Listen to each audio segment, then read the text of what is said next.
أعوذ بالله من الشيطان اللعين الرجيم. بسم الله الرحمن الرحيم. الحمد لله رب العالمين، والصلاة والسلام على النبي الكريم وعلى آله الطيبين الطاهرين المعصومين المنتجبين، ولعنة الله على أعدائهم من الآن إلى قيام يوم الدين. آمين يا رب العالمين. أما بعد، فقد قال الله تبارك وتعالى في محكم كتابه المبين وهو أصدق الصادقين وقوله الحق. بسم الله الرحمن الرحيم. إن الله اصطفى وزاده بسطة في العلم والجسم. صدق الله العلي العظيم وصدق رسوله النبي الكريم. سامعین گرامی قدر، ناظرین محترم، حیات جناب ابوالفضل عباس کے سلسلے میں گفتگو ہو رہی ہے۔ جناب ابوالفضل عباس کی شخصیت، رفعت، بلندی، اسلام، ایمان، وفا، شیاری، یقین پیکر، یہ ساری چیزوں کی گہرائیوں میں جانے کے بعد انسان اسلام کو سمجھے تو ابوالفضل عباس کے ذریعے اسلام کے جتنے ارکان ہیں، جتنے پلرز ہیں، جتنی بنیاد ہیں، جتنی بیس ہیں، سب کہیں نہ کہیں اس کے محور مضبوط قلعہ جناب ابوالفضل عباس ہیں۔ لوگوں نے صرف لا الہ الا اللہ محمد رسول اللہ کو اسلام جانا، لہٰذا اسلام کو بدنام کر رہے ہیں۔ اسلام کی کوالٹی کیا ہے؟ سب سے پہلے اسلام صدق، صفا، سچائی، وفا، صبر، حلم، علم، ان تمام کوالٹی پہ کھرا اترے تو اسلام ہے۔ بچہ فطرت اسلام میں پیدا ہوتا ہے تو یہ سارے صفات لے کر آتا ہے۔ بڑا ہونے کے بعد گھر والے اسے اپنی طرف لے جاتے ہیں، لیکن جناب ابوالفضل عباس کی شخصیت میں اسلام، ایمان، یقین، بلکہ یقین کے تینوں پہلو، ایک ہے علم الیقین، کسی کو سن کر یقین ہو جانا، ایک ہوگا دیکھ کے یقین ہو جانا، ایک ہے ٹیسٹ کر کے یقین ہونا۔ جیسے کہ بچپنے میں مثال دی جاتی تھی، ہم لوگ سنتے تھے کہ کہیں یہ کہے کہ دیکھو دھواں جل رہا ہے، اور لوگ کہیں کہ وہاں آگ لگی ہے، آپ نے دھواں دیکھ کر یہ آپ کے علم آ گیا کہ یقیناً یہ یقین ہے کہ آگ لگی ہے۔ آپ گئے وہاں، آگ بھڑک رہی ہے تو آپ نے عین الیقین کر لیا، یہ آنکھوں سے دیکھ لیا۔ لیکن کس کو کیا معلوم ہے کہ یہ آگ سرد ہے، ٹھنڈی ہے، گرم ہے، کھلونا ہے۔ جناب موسیٰ نے آگ کی طرف ہاتھ بڑھانے سے پہلے لال کی طرف بڑھایا، فرشتوں نے ہاتھ جو ہے وہ آگ کی طرف بڑھا دیا۔ نہیں معلوم ہے کہ کیا کوالٹی ہے، جو آگ پہ چلتے ہیں انہیں معلوم ہوتا ہے۔ لیکن یہ ایک ہے علم، جب کسی نے کہہ دیا، دھواں اٹھتا دیکھا تو آگ جلنے کا ہمیں یقین ہو گیا۔ لیکن وہی آگ کو ہم نے بھڑکتے ہوئے دیکھا، جلتے ہوئے دیکھا تو ہمیں عین الیقین ہو گیا، ہم نے آنکھ سے دیکھ لیا۔ ایک مرتبہ میں نے اپنی انگلی آگ میں ڈال دی اور جل گئے، پھر ہمیں معلوم ہوا، ٹیسٹ معلوم ہوا کہ آگ جلاتی کیسے ہے، اسے کہتے ہیں حق الیقین۔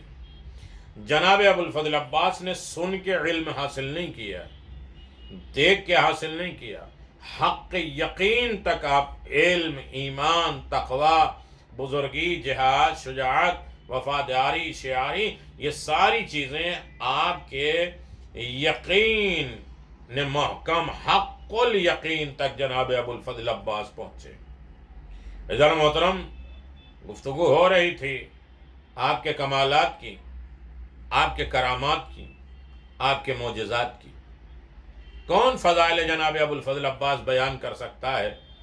کس میں مجال ہے کہ جناب ابوالفضل عباس کی شخصیت کو دوسروں کے سامنے پیش کر سکتے ہیں، یا خود مطمئن جو انسان محسوس کرے ابوالفضل عباس کی وفا، شیاری، قربانیاں، جانفشانی، یہ ساری چیزیں انسان کب جان سکتا ہے؟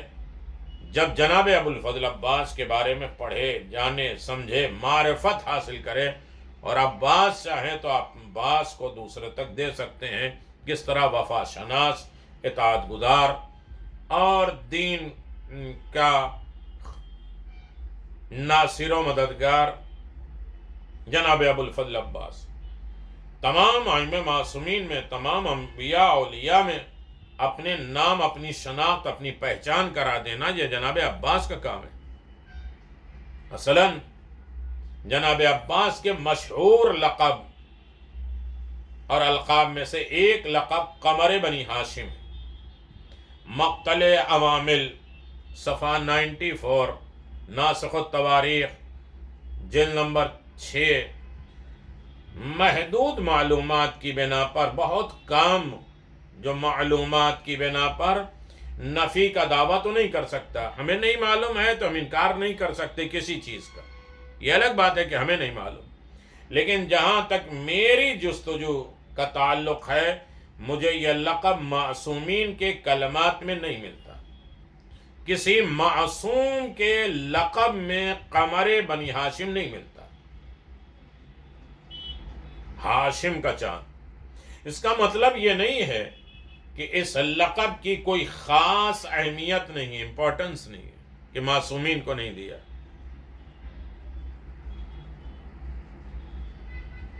بلکہ مدعا صرف یہ ہے، مقصد یہ ہے کہ کلمات معصومین میں اس لقب کا تذکرہ مل جاتا تو قرائن متعلقات سے یہ اندازہ کیا جاتا کہ اس کا استعمال کس اعتبار سے کیا گیا ہے۔ مقصد صرف ظاہری وجاہت، چمک دمک، خوبصورتی اور سور حسن و جمال کا اعلان ہے، یا اسے اس کے بیک گراؤنڈ، اس کے پشت پر کوئی مخصوص معنویت کا بھی کام کر رہی ہے، اس کی روحانیت کوئی مسئلہ ہے۔ اہل تاریخ کے استعمال سے تو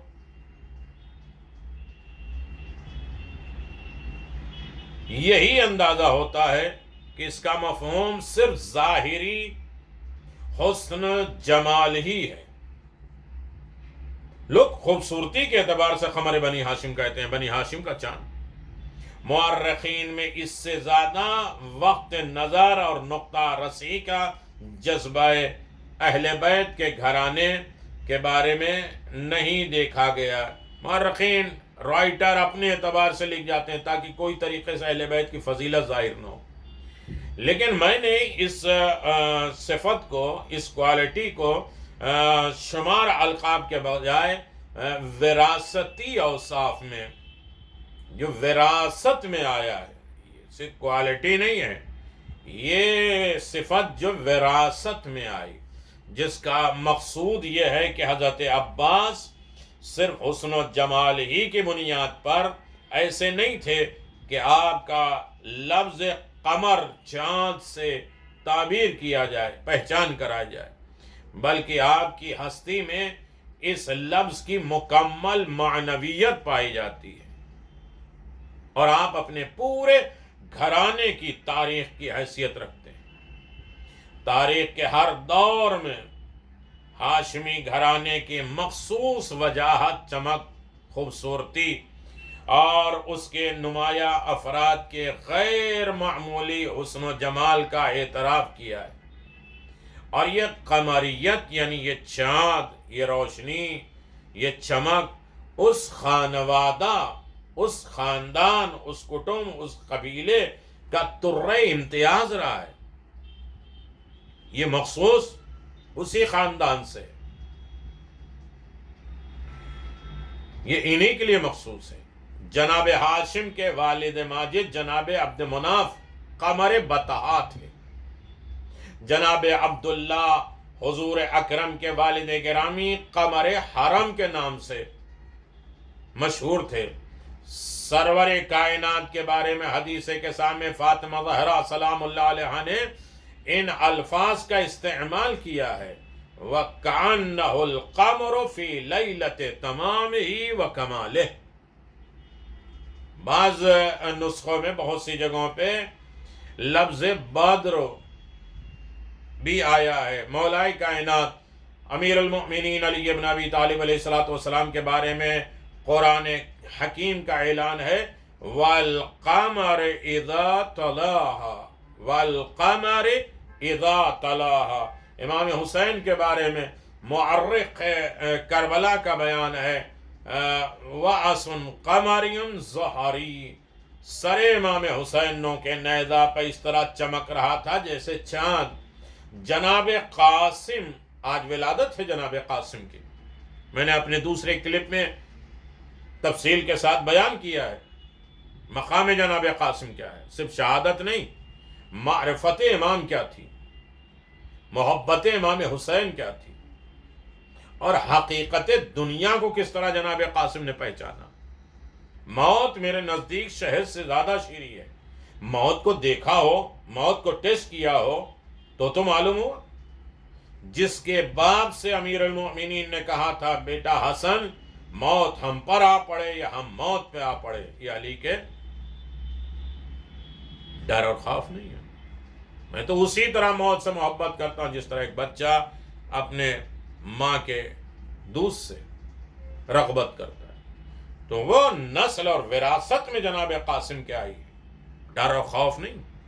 ان کو بھی چاند کہا گیا۔ جناب قاسم میدان جہاد میں آئے تو رائٹر نے جمال مبارک، خوبصورت کی عکاسی اور اس انداز سے کہا ہے کفلقت القمر، غرض جیسے جسے دیکھیے قمر نظر آتا ہے، جس کو بھی دیکھیے قمر۔ کیا امام حسن قمر نہیں ہے؟ کیا امام حسین قمر نہیں ہے؟ جناب علی اکبر قمر نہیں ہے؟ جس کے کردار پر نظر ڈالیے مثل آفتاب چمک رہا ہے، درخشاں ہے، تابندہ ہے۔ جس کے جمال مبارک کو دیکھیے، قمریت ہے، چاند ہے، اجالا ہے، کہ جملہ آثار اور مظاہر نمایاں نظر آتے۔ ایسے عالم میں جناب ابو الفضل عباس کا قمر ہونا کوئی حیرت انگیز بات نہیں ہے، اور نہ اس سے بظاہر کوئی خاص فضیلت ظاہر ہوتی ہے۔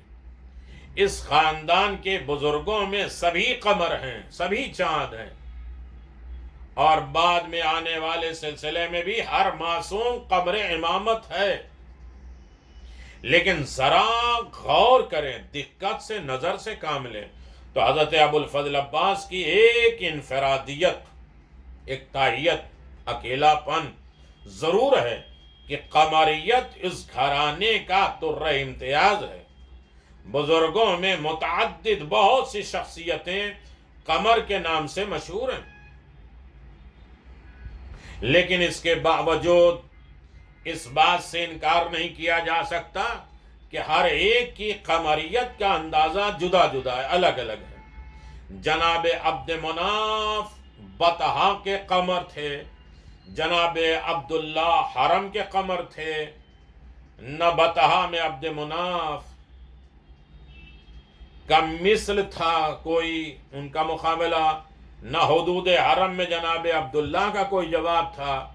جناب عباس کا یہ امتیاز ہے کہ ان کی قمریت بنی ہاشم کی طرف منسوب ہے، یہ حرم کی طرف نہیں، بطحا کی طرف نہیں، بنی ہاشم کا چاند۔ اب اگر بنی ہاشم میں کوئی قمر نہ ہوتا تو یہ کہنا آسان تھا کہ عادی اور معمولی خوبصورتی کے افراد میں جناب عباس کا حسن و جمال ایک انفرادی شان رکھتا ہے۔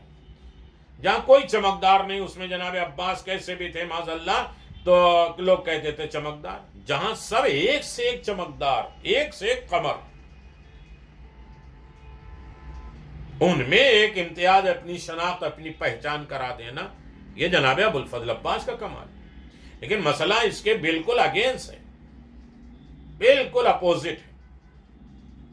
عباس اس گھرانے اور خاندان کے قمر ہیں جس گھرانے میں ہر ایک اپنے مقام پر ایک ماہتاب درخشاں ہے، ایک چمکدار چاند ہے، عباس کو ان شخصیتوں میں نمایاں امتیاز حاصل ہے جن میں ہر ایک زہرہ جبیں، ماء طلعت اور قمر پیکر تھا۔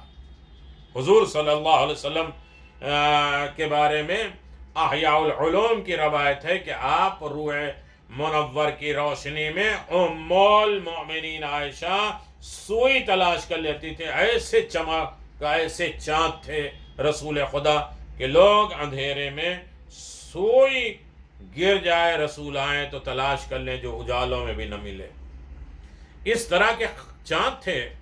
ایسے حالات میں کہنے میں تکلیف نہیں ہے کہ تاریخی اعتبار سے بطحا کے اہل حسن و جمال جمع کر لیے جائیں تو حضرت عبد مناف چاند نظر آتے ہیں، قمر نظر آتے ہیں۔ حرم کے حسینوں اور خوبصورتوں کو جمع کر لیا جائے تو جناب عبداللہ قمر نظر آتے ہیں۔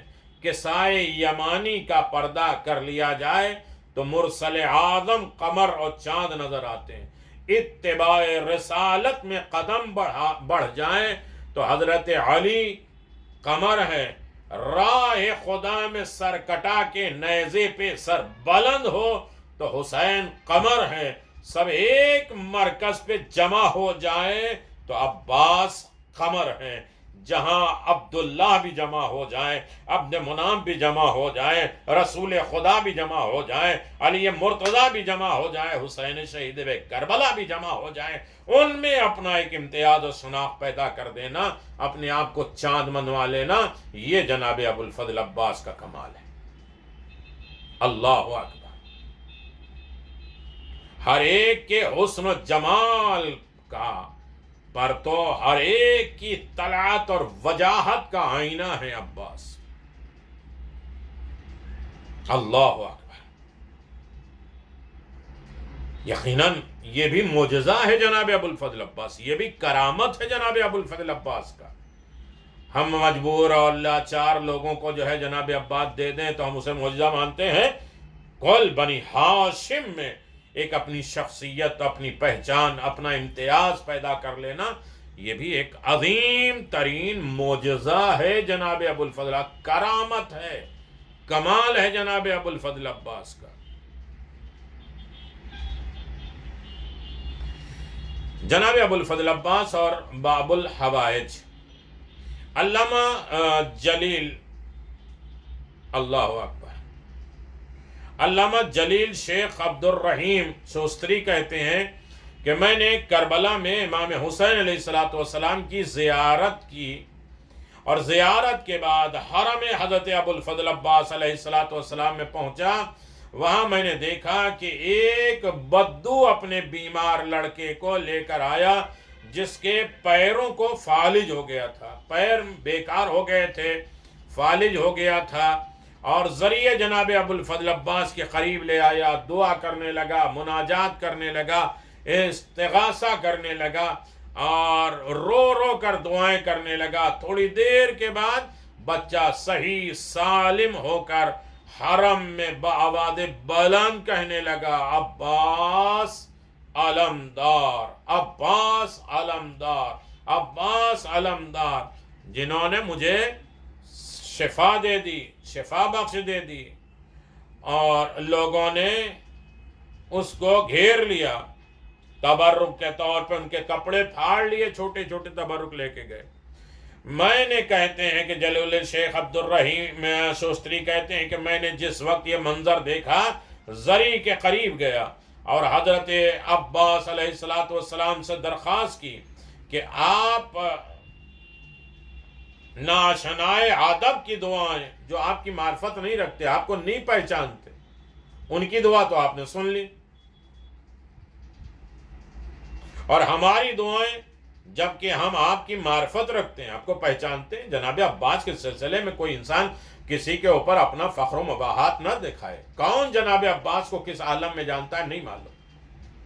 ہمارے پاس تھرمامیٹر اور پیمانہ اور ایمان نہیں ہے جانچنے کا کہ کون وفا شعاری ہے، کون جو ہے جناب عباس کے اوپر ایمان لاتا ہے اور کون جناب عباس کے لیے کام کرتا ہے۔ یہ ہمارا شرف ہے، یہ ہمیں توفیق الہی ملی ہے جو ہم جناب عباس کے اوپر کام کر رہے ہیں. یہ مخصوص کام جناب عباس کا ہے، ورنہ کوئی انسان جناب ابوالفضل عباس پہ اس طریقے سے انہماک کے ساتھ، اتنے شوق اور ذوق کے ساتھ اور اتنے لمبے حد تک اور کام کر سکے. یہ شکر الہی ہے. ہمیں اپنے ماں باپ پہ ناز ہے، ائمہ معصومین پہ ناز ہے، خدا کی توفیق اور جناب عباس کی عطا پہ ناز ہے. یہ کام ان کا.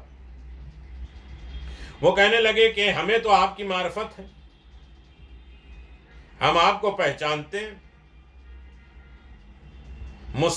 مستجاب الدعواں ہیں، آپ باب الحوائج ہیں، پھر بھی ہماری دعائیں آپ نہیں سنتے اور قبول نہیں کرتے.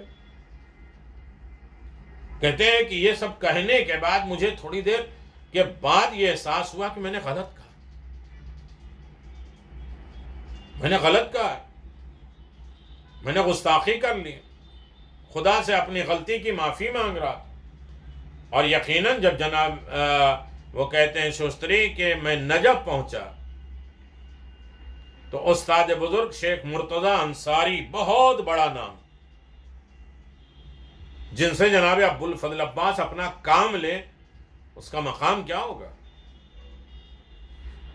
شیخ مرتضی انصاری رحمت اللہ علیہ کہتے ہیں کہ میرے پاس تشریف لائے اور پیسوں کی 2 تھیلیاں دیتے ہوئے فرمایا، لو تمہارے پیسے ہیں جو تم نے حضرت عباس سے مانگا تھا، ایک سے اپنا مکان بنوا لو اور ایک سے حج کر لو.